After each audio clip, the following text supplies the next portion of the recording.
If he did not support Scientology or was hostile to it, he would be declared a suppressive person and Marla would be forbidden to have any contact. At the least he was being handled. As this video shows, Kent Snyder worked regularly and closely with CCHR, actively promoting legislation favorable to them.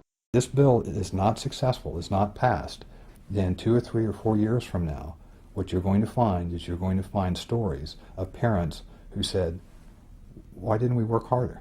My child is now subject to mental screening.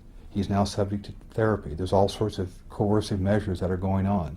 So the time is now. Parents need to understand that, and we're going to do everything we can to fight against it.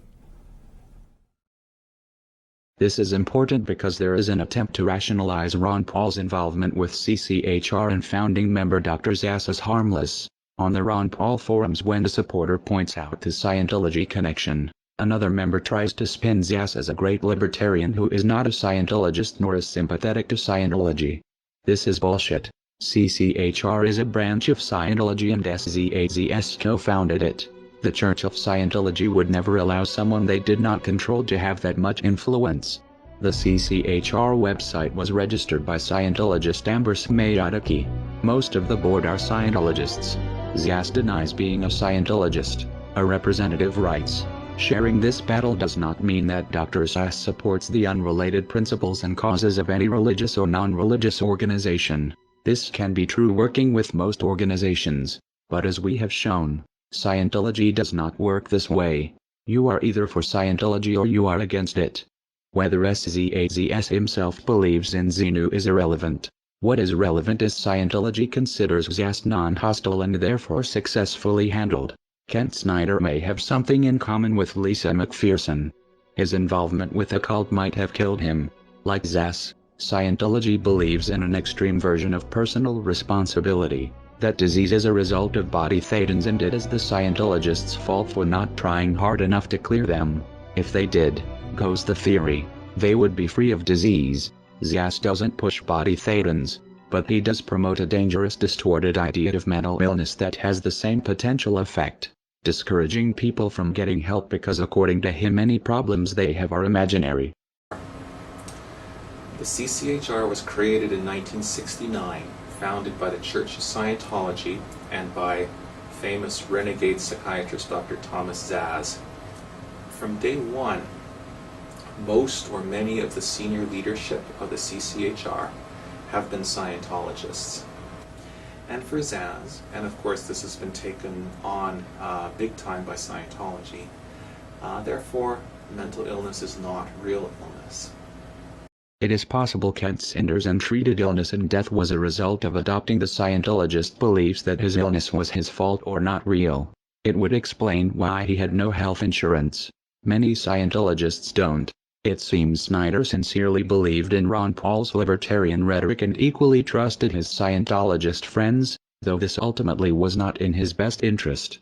A further question arises. How many of Scientology ideas are influencing Ron Paul's campaign for liberty through CCHR and Zass? The Scientology connection to Ron Paul has been noted in a handful of disingenuous threads on the Ron Paul forum. They are disingenuous because they ask questions a Google search can answer in seconds, yet few people link to these results. The threads are phishing members to see how much Paul supporters know about the connection, and when someone appears knowledgeable, the information is spun. In one of these threads, Scientologists in Clearwater are praised for organizing one of Ron Paul's events in 2007. The writer clearly doesn't understand the significance of saying Scientologists and former Scientologists are involved. It's possible he is confused or misinformed. It's also possible Scientologists are lying about no longer being in the church. It would be a glaring anomaly that, everywhere else former Scientologists are considered SPs to be shunned by current members, except for those working on the Ron Paul campaign. More likely Scientology finds it expedient to muddle the connection by having members involved avowed they are former Scientologists. Since most Paul supporters don't know the first thing about Scientology or how to check the information, Ron Paul's campaign manager Kent Snyder had a close working relationship with the Scientology group CCHR from at least 2005. Snyder worked closely with Scientologists at the same time he worked in politics to make Ron Paul the household name he is today.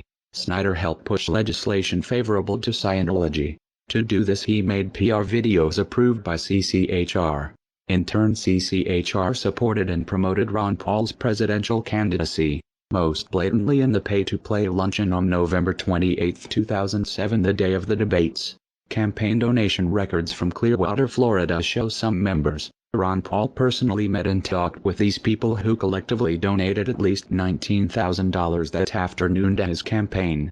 Ron Paul knew they were CCHR. It is implausible, working as closely with CCHR as he had. Paul did not know he was for all purposes working with Scientology. Another fact not as well known. In 2002 Ron Paul won the Thomas S. Zass Award as a tireless defender of individual freedom. That puts Ron